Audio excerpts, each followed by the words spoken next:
And then Saraya's debut last week. And Saraya comes out and says she has chills in the ring.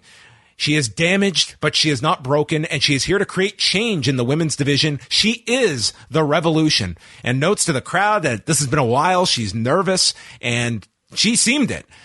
She says that AEW is officially her house and dismisses the time cues and calls out the women's division.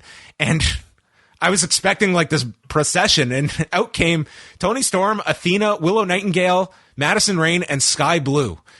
So we had 5 baby faces come out, and Saraya promises change, and then we think she's going to go like one by one here, and she calls out Toni Storm, who says she's finally being utilized to her full potential and is AEW's best champion that they have ever seen.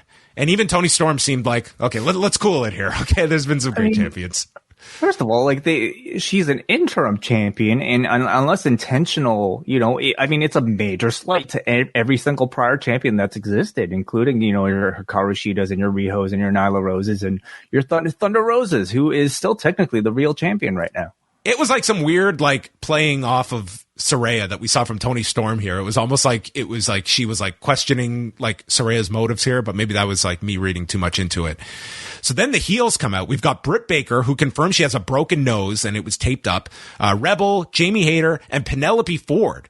And Baker calls Saraya the new shiny toy, and we've seen them all come and go, and she's just a catchphrase before she did her own catchphrase. But she's the face of the division, and I put my neck on the line for AEW, but unlike Saraya, mine is strong enough to handle it. And says, half the people don't even know how to pronounce your name. And Saraya comes back saying, wait a minute, you're Britt Baker. Your name rhymes with shit. But unfortunately, this is not the shit era anymore of AEW. So this line probably just was left for the imagination of the televised audience at home. And Baker, the crowd starts chanting for Jamie Hayter, and Baker says she will be a champion and tells Toni Storm if she has one misstep, then she's going to lose that title. And Saraya says how her boss finally listens to her, and she has the power to make this a lumberjack match. And then Saraya leaves ringside to join commentary for Toni Storm and Serena Deeb. But a lengthy segment here, putting the women's division out here. Not all of the women, but I guess your prominent members that they're focusing upon. I suppose so. The ones that kind of make the cut for Dynamite and Rampage, I guess. And probably some that were not able to be there on Wednesday as well, you could guess. Okay. I have a lot of thoughts about this particular segment. Go for it. There was a lot of anticipation, I think, for Saraya. Saraya's, first time speaking about her new role in AEW. I think at the very least, we were looking for some clarity about what exactly she is here to do. With, I think, most of us expecting her announcing or confirming an in-ring return. We did not get that here. In fact, like her actions, felt that of a on-screen GM for the women's division, somebody to kind of like be some sort of babyface voice for the state of the AEW women's division. So number one, I think that needed some clarity, unless they were specifically dragging that out to make us, anticipate it. Or maybe they don't know yet. I don't know, but you're just kind of left with the feeling of disappointment and at worst confusion coming out of it. Suddenly she has the ability to make a lumberjack match with everybody.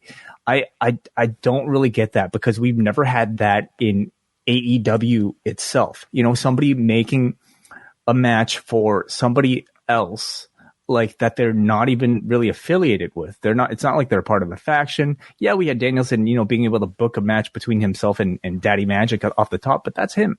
Like, why is Saraya suddenly able to make a lumberjack match for somebody else? It calls, like, again, it kind of reminds me, or it suggests that she's some sort of like GM.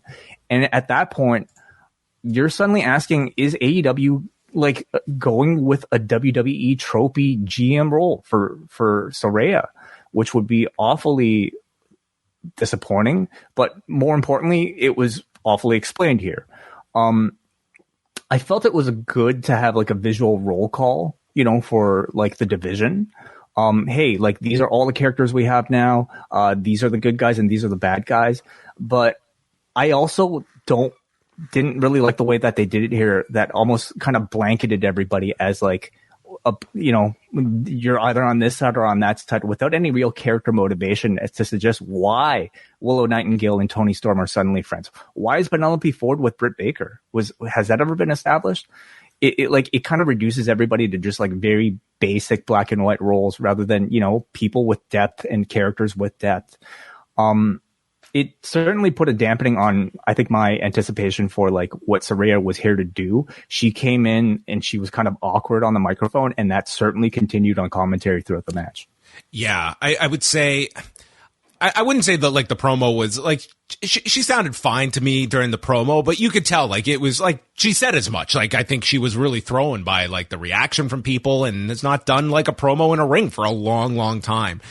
Commentary, she was just, to me, just didn't know how to weave in with three other people, and she was almost, Taz would make a point and she would just echo his point like verbatim.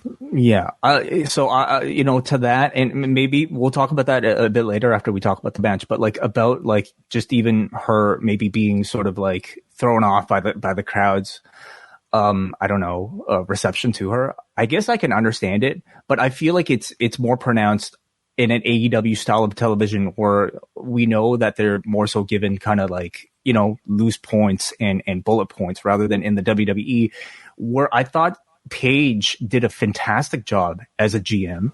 Or, they, if they're structuring word for word everything that they're saying, you're going to, not get some of these like weird presentation issues that I feel like AEW has sometimes suffered from people who, like don't come up with a more organized sort of like thought, script for what they're going to say. There's a lot of like communication issues, I felt like, just with this promo itself. Yeah. In terms of the direction for her, I don't think it's the worst idea that if she is able to do a match and is cleared, that, you don't have to disclose that week one. Like that can be the culmination of something big down the road where she's in this kind of figurehead role. And then at some point you lead to the match and it's revealed that she can wrestle. So I don't think you necessarily had to disclose that now. But I can also understand like the pushback. Then why not play to that? Why not introduce that as a story element? You're right. I think we should have had a clear, like, if they are putting her in this authority role, then, and obviously I think they very much want to shy away from the term general manager, but you can only mask it so many ways. If that's what they're doing, that's what they're doing. And you're right. They could have made that a bit more clear. Like, is this... is this her role? You could have had Baker taunt her. Hey, like I know you're coming here, you're trash talking all of us, but we also know that you're not cleared. You're only here to, such and such. So you can't put your hands on me, blah, blah, blah, blah. And then you use that to build to whatever reveal down the road. But we don't even know if she's even a figurehead. We're just kind of left wondering, because I just felt like it just kind of, anyway, let's talk about the match itself. Well, Taz on commentary says he wants to be PC, so he's going to call this a Lumberjill match. And Saraya says, we're inclusive here. It's Lumberjack. And Taz just backs off. He's like, okay. Deeb. So what does that mean? What? Like calling it Lumberjack is more inclusive? I guess to Saraya it is, yes. That's fine. Whatever. They did call it an Iron Man match in NXT as well. So they're going with that term. Athena rolls Deeb into the ring. There's a big release German. And then Deeb sits down on Storm's neck, pulling at her arms, and then applies a crucifix. Hayter pulls Storm to the floor, and Willow Nightingale chases her to the back.